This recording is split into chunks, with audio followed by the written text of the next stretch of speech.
Lo que van a ver detrás de mí en la pantalla, ahí está atravesando, no es un error de el director, sino es bien deliberado. Estamos viendo imágenes de Patoruzú. ¿Por qué? Porque nuestro columnista estrella José Nathanson va a tratar de explicarnos un poco más la historia, el conflicto con los indígenas a partir de Patoruzú. ¿Es así, José? Buenas noches. ¿Qué tal, Marcelo? Buenas noches. Efectivamente, la idea ahora es tratar de pensar qué nos dice Patoruzú, una historieta popularísima de la Argentina, de la cuestión indígena y del modo en el que el Estado argentino tramitó la cuestión indígena y la sociedad argentina tramitó la cuestión indígena. Dijiste popularísima. Sí. Repetime el dato que me contaste antes. Bueno, llegó a vender Patoruzú, empezó en el 28, escrita por Dante Quinterno, como una historieta publicada primero en Crítica y después en El Mundo, 2 diarios, y después se independizó y llegó a tener su propia historieta en un formato rectangular que muchos deben haber visto. Apaisado. Llegó a vender, apaisado, efectivamente. Llegó a vender 350.000 ejemplares quincenalmente. Por quincena. Por quincena. Patoruzú, ya en su versión con Isidoro, porque fue mutando y como vamos a ver el personaje fue evolucionando. Lo que estamos viendo de fondo son fragmentos de Upa en Apuros, uno de los cortos emblemáticos de Patoruzú, en el cual rescata a su hermano de crianza Upa. Y vamos a ver una de las primeras historietas de Patoruzú. Decíamos, la primera fue publicada en 1928, esta es una de las primeras imágenes de Patoruzú, El falso héroe, se llama. ¿Qué nos dice Patoruzú, Marcelo? En primer lugar, Patoruzú es un reflejo del sentimiento de culpa colectivo post-campaña del desierto. Vamos a decirlo en estos términos. 1928 se publica por primera vez Patoruzú, es decir, menos de 50 años después del exterminio de las poblaciones indígenas, de los pueblos originarios por parte del roquismo. Entonces, esto lo lleva a Quinterno a construir un indio que es básicamente bueno, que no tiene dobleces, que no esconde nada, que es honesto, que es siempre lucha por el bien, es casi una especie de superhéroe, pero de raíz indígena, digamos. Lucha contra los malos que quieren básicamente 2 cosas, poder, dinero y engaño, digamos. Sí, pero una expiación de culpa. Una especie de expiación de culpa. Por eso cuando hay un malvado en la historieta de Patoruzú, es siempre un extranjero, suelen ser judíos o gitanos. ¿Ah, sí? Y cuando hay un malvado indígena no se menciona la etnia a la cual pertenece. No se dice si es tehuelche, guaraní, pampero, que sea, sino que queda inespecífico, queda indefinido. Vamos a ver una segunda característica, además de esta especie de sentimiento de culpa colectivo, que es el hecho de que Patoruzú sintetiza las diferentes tradiciones, los diferentes pueblos indígenas argentinos. Fíjate, ahí está montado en su caballo pampero, que es de los indios Pampa. Patoruzú es tehuelche, tiene a su hermano Upa, al cual le dice gurí, que es una palabra guaraní. Es decir, de algún modo Patoruzú sintetiza muchos de los pueblos originarios de la Argentina en la pluma de Quinterno. Otra característica, vamos a ver una siguiente placa, es que Patoruzú tiene, ahí lo estamos viendo, por eso elegí esta, fuerza sobrehumana. Tiene unas patas muy grandes, por eso supongo se llama Patoruzú, por eso se llama Patoruzú, claro. Y al mismo tiempo tiene fuerza sobrehumana. Acá sí nos asomamos a un estereotipo indígena, que es la idea de que los indios son brutos, que hay una línea que separa la civilización de la barbarie. Yo tengo un hijo de 3 años que es un poco desaforado y muchas veces me sale decirle, pareces un indio, digamos, ¿no? Es algo que está muy asentado en nuestro sentido común, es decir, la idea de que los indios tienen más fuerza, son más brutos. Hay algo del orden de la civilización o barbarie que todavía late en estas historietas de Patoruzú. Sin duda alguna. Sin duda alguna. Vamos a ver otro gráfico que me parece interesante. Mira, este es el Patoruzú inicial. Así era Patoruzú al principio, en sus primeros trazos. Y fíjate cómo se fue redondeando. Más desaliñado. Más pobre, diría uno. Y también, fíjate cómo se fue redondeando conforme Quinterno se fue acercando a los personajes de Disney, que son personajes en general redondos. Y Patoruzú es un héroe redondo, es un héroe que no esconde nada, no tiene dobleces, no tiene ángulos. No. Pero además pobre él termina siendo, bueno, ese es otro, efectivamente, ese es otro aspecto interesante que también revela algo de las contradicciones que expresa Patoruzú. Patoruzú es un terrateniente de la Patagonia, es un hacendado de la Patagonia que tiene, según dicen las propias historietas, media Patagonia, cuando sabemos en principio que los indígenas fueron despojados de sus tierras, por el hombre blanco, digamos, fueron despojados de sus tierras y que al mismo tiempo, incluso si las tuviera, en general, la pertenencia indígena es comunitaria, no es individual. Sabemos que los indígenas tienen un sistema de tenencia comunitaria de la tierra. Entonces, ahí hay también una contradicción de Paturuzú. Es un asentado. Bueno, también se han identificado muchos rasgos más gauchescos en Paturuzú, y sabemos que el indio y el gaucho se cruzaban, obviamente, pero no son lo mismo. Me parece que todo esto revela algunas de las cuestiones que están atrás de Paturuzú. Y una última cuestión que me parece interesante, una anteúltima cuestión que es interesante, que es la idea de la inclusión indígena. ¿Hasta qué punto llega la inclusión indígena? Sabemos que desde las sucesivas reformas constitucionales, las legislaciones, se han ido incorporando, por lo menos formalmente, los derechos de los indígenas. Ahora, hay algunos especialistas, por ahí lo podemos conversar después en la mesa, que hablan de un indigenismo neoliberal. Un indigenismo neoliberal. ¿Qué significa esto? Un indigenismo que reconoce cuestiones indígenas que tienen que ver con la multiculturalidad, con las diferentes culturas, con el bilingüismo, que muchas veces folcloriza al indio, lo convierte casi en un personaje de Disney, pero que cuando se trata de poner en cuestión otras cosas más importantes que las poblaciones indígenas reclaman, por ejemplo, la propiedad de la tierra, ahí se pone un freno. Y vamos a ver una última imagen que me pareció muy expresiva, sintética y potente de las contradicciones de Paturuzú. ¿Sabes qué es esto, Marcelo? Esta es una remera, la tomé de una conocida plataforma de venta online, de la Expo América 92, cuando se cumplían... España. Bueno, hubo una en España, pero se hizo una acá, en pleno menemismo, en Puerto Madero, 500 años de la conquista, 500 años del descubrimiento de América, la colonización y la conquista, y los organizadores de la Expo América no tuvieron mejor idea que elegir a Paturuzú. Ahí vemos Expo América y Paturuzú como personaje emblemático, es decir, la conquista representada por un indígena. Interesantísimo. Ahora con José nos vamos a sumar una mesa con especialistas. Entre otras cosas vamos a tratar de entender... ¿El gobierno está queriendo armar, construir un nuevo enemigo después de estos brevísimos auspicios?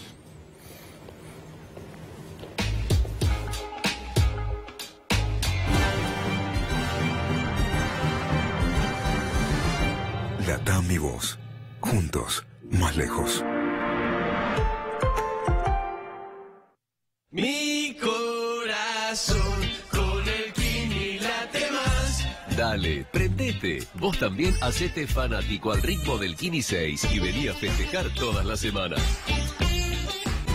En la Ciudad Autónoma de Buenos Aires, vivir mejor es ley. Legislatura de la Ciudad Autónoma de Buenos Aires.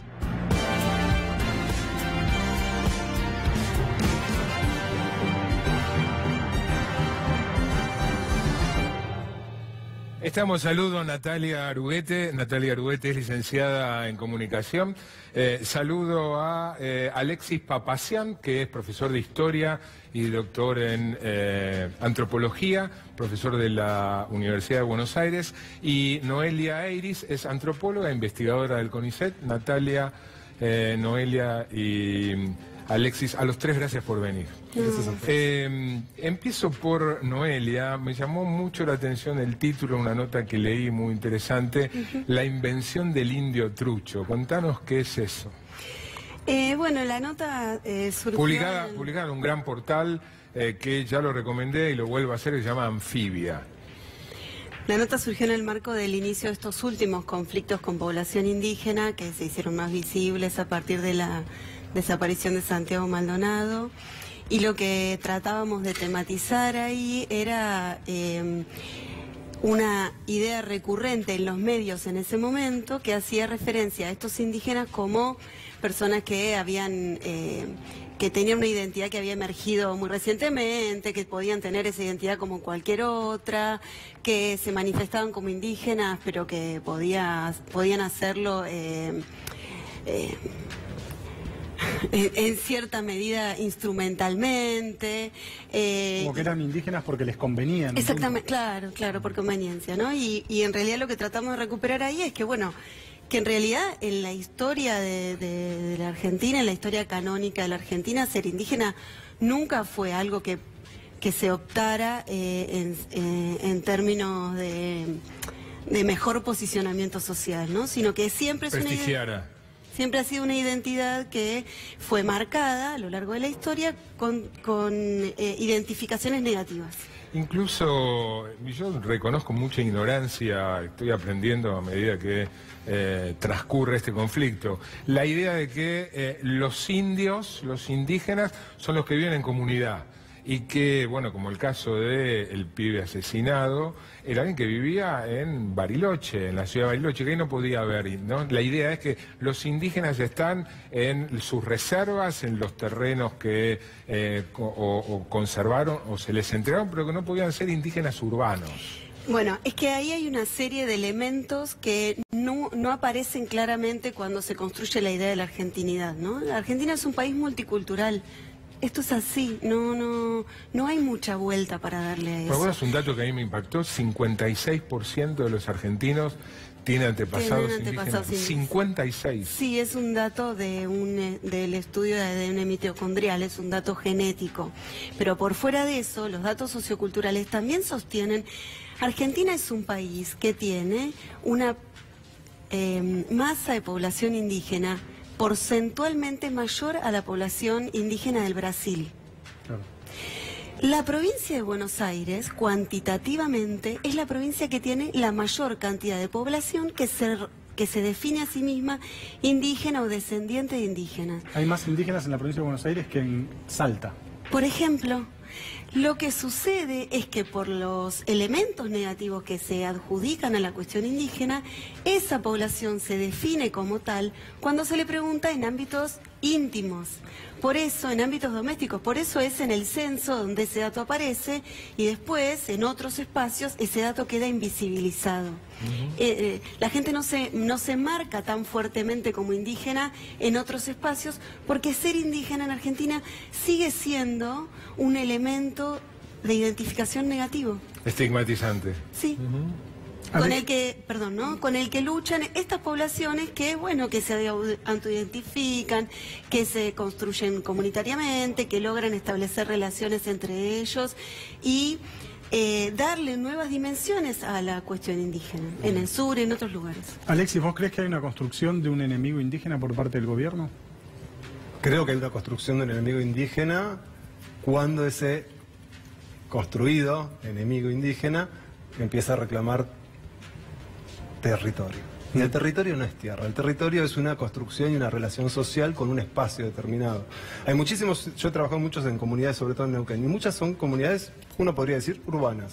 Pero cuando se les pregunta, se empieza a indagar sobre su historia, lo que uno observa es una relación social con un territorio determinado y fueron corridos posteriormente, y esto no tiene que ver solamente con la conquista del desierto, ¿no? Tiene que ver con la conquista del desierto, obviamente como espacio constituyente, al cual nosotros como grupo de investigación, parte de la red de investigadoras de genocidio y política indígena, llamamos genocidio, porque se dan las características específicas que la ONU menciona para hablar de genocidio, distribución de niños, condiciones que acarreen la imposibilidad de transmisión cultural, bueno, obviamente muertes, esclavitud, bueno, hay un montón de características vinculadas con este concepto que hablan de genocidio, y cuando uno va, decía, hablar de territorio, estás hablando de una relación social y es distinto a otros procesos históricos. Y hago una breve digresión. Cuando uno menciona el genocidio armenio, los armenios que viven en la diáspora acá hablan de sus territorios allá. ¿Allá? ¿A dónde? En lo que era el Imperio Otomano. Pero hay una relación con ese espacio perdido. Bueno, acá cuando se quiere recuperar ese espacio perdido, lo que surge es la construcción del enemigo interno, no solamente por parte del gobierno, sino también por muchos medios de comunicación que estigmatizan, marcan. A eso iba, Natalia. ¿Qué rol está jugando en la construcción de ese enemigo los medios de comunicación, las redes sociales? Yo creo que hay que diferenciar un poco y no tanto, ¿no? Si pensamos en los medios tradicionales, los medios masivos, una primera cuestión que me parece que hay que por lo menos preguntarse es esta afirmación respecto de que los hechos hablan por sí solos, ¿no? Que es en parte una estrategia comunicacional que se tiene oficialmente y más propiamente desde el gobierno. Los hechos no hablan por sí solos. Si pensamos, por caso, en las circunstancias en las que muere Rafael Nahuel, uno podría ver los distintos discursos mediáticos que hubo, que pasaron de una muerte en un enfrentamiento a hablar de represión, a hablar de asesinato. Digamos, todos estos discursos, todas estas formas de nombrar ese acontecimiento aparecieron en distintos medios. Entonces no hay una única forma de denominar los acontecimientos. Lo que ocurre allí es que cuando decimos represión, la distribución de responsabilidades es distinta que si decimos enfrentamiento. En un enfrentamiento la distribución de responsabilidades puede ser equidistante, puede haber cierto paralelismo. Cuando hay represión, la atribución de responsabilidad es institucional y es estatal. Entonces, esa diferenciación en cómo se construye la noticia, cómo se construye no solamente la noticia mediática, sino los discursos gubernamentales o los discursos incluso sociales, interpelan a ese interlocutor al que le proponen posicionarse políticamente y pensar en alguna solución. Si vos hablas en enfrentamiento, la solución a la que estás convocando es una solución más represiva. Mano dura. Exactamente, más punitiva. Si vos remitís a una responsabilidad más institucional, la propuesta, la convocatoria de solución que estás dando a esa forma de comunicar va a ser distinta, ¿no? Puede ser más de negociación, incluso puede ser pensada desde una politicidad distinta, ¿no? ¿Por qué creen ustedes que estos reclamos, lo de Cuyamen, donde fallece Maldonado, o ahora el de esta comunidad que ocupa las tierras de Villa Mascardi, por qué se dan con mayores niveles de, si se quiere, violencia que en otros casos? Uno de los argumentos del gobierno es, bueno, por la ley 2660, ¿no? No solo el gobierno, sino desde que esa ley se sancionó, muchas comunidades indígenas recibieron tierras. ¿Por qué no vienen y nos piden en el marco de esa ley? ¿Se entiende la diferencia? Porque ahora hay, o tal vez no sea algo novedoso, algún nivel de violencia. No estoy hablando de violencia con armas de fuego, pero sí hay una ocupación, si se quiere, estoy pensando la palabra, ocupación prepotente del lugar contra... No creo, vos sabés que yo me inclino más por pensar que la conflictividad tiene que ver con cómo el Estado está significando estas prácticas. Estas prácticas son habituales. Habituales, y no hay nada nuevo. Y no suceden solo en Patagonia, las poblaciones indígenas han sido arrinconadas y todo el tiempo en muy diversos territorios están buscando franjas de espacio donde mantenerse. Vos pensás que la ocupación... Inclusive en parques nacionales tampoco eso es novedoso. No es novedoso. No es novedoso. Es la forma. Te cuento un caso, digamos, también que ha tenido cierta relevancia a nivel nacional, en 1996-97, proceso, si queremos, de neoliberalismo indígena. Hubo una recuperación muy importante en la zona de Pulmarí, en Neuquén, un parque nacional Lanín, parte de Parque Nacional Lanín, parte de una corporación que dependía del Estado Nacional, el Estado Provincial. Hubo represión, hubo un grado de judicialización de la protesta que en ese momento se venía dando, pero era la primera vez que se da una recuperación a esa escala, decíamos en Neuquén, que tuvo una resolución dialogada, que llevó su tiempo, que digamos tuvo momentos de tensión, también una división muy importante dentro del mismo Aluminé, del mismo pueblo de Aluminé, pero se llegó a una negociación y a un diálogo. Con respecto a la última represión y desalojo en Villa Mascardi, también había una mesa de diálogo entablada.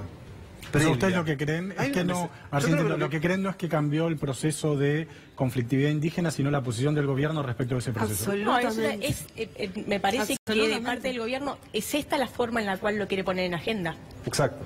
Ahora, no crean que van solamente, para mí, esto no creo que tenga que ver estrictamente o únicamente con la población mapuche. Es hoy población mapuche, el otro día construirán otro enemigo interno. Orden. Y los enemigos internos que construye son enemigos, insisto, débiles. Se hablaba de financiamiento de la ETA, financiamiento de los kurdos, financiamiento de ISIS. ¿Cómo hicieron para estar en relación kurdos e ISIS? No sé, son unos grandes porque han logrado... Se hablaba cualquier cosa.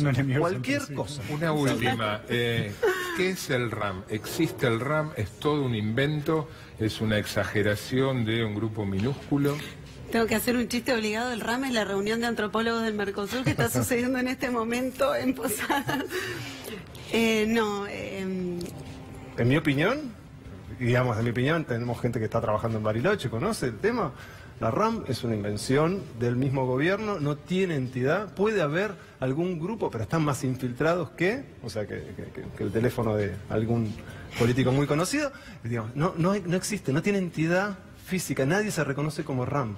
Las comunidades, y otra cosa, muchas veces escucho hablar de la comunidad mapuche como si habláramos del pueblo mapuche. Son comunidades distintas que tienen estrategias distintas en distintos espacios. Bien, las comunidades no se reconocen como RAM, las comunidades son con su lonco, con su autoridad, elegidas en asambleas, que tendrán estrategias distintas, tendrán estrategias distintas, pero no tiene peso específico, ahora, salvo, de vuelta, para el propio gobierno, y lo preocupante acá es cómo la ministra, cómo la vicepresidenta, cómo, digamos, distintos funcionarios avalan el accionar represivo, porque eso ya no implica un exceso de fuerzas policiales, sino una política estricta. Ahí sí no opera. No, me parece que discursivamente lo peligroso en ese sentido es que la figura del RAM cristalice y sea representativa de toda la comunidad mapuche. Digamos, la comunidad mapuche se estereotipe como RAM, claro, como violenta. Claro. Entonces eso es como muy fácil de operar para... Y además hay que tener en cuenta que supongamos que entendemos la RAM a partir de los elementos que circulan. Son ideas, es una ideología finalmente, es un conjunto de ideas que tienen que ver con cierta forma de interpretar la ancestralidad mapuche, pero ¿qué habría de conflictivo, de violento en eso? Es un conjunto de ideas. A los tres, gracias por venir. No, por favor. Buenas noches, José. Nos estamos despidiendo, pero ahora vamos a ir a saludar a Maru en el programa que sigue. No te duermas.